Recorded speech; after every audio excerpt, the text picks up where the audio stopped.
So for today, we're comparing two cloud hosting platforms, which is the Heroku and Fly.io.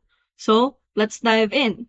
Heroku is known for its simplicity and developer-centric approach.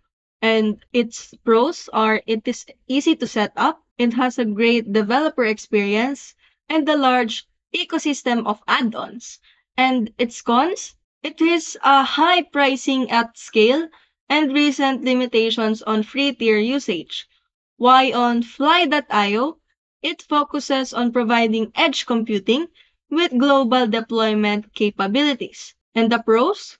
Great performance with low latency, multi-region deployments, and affordable scaling. Its cons? Slightly complex setup and a smaller community compared to Heroku. In comparison, Heroku offers simplicity and a strong developer ecosystem, while on Fly.io is perfect if you need a global deployments and a low latency performance. And in conclusion, choose Heroku for ease of use and well-established plugins.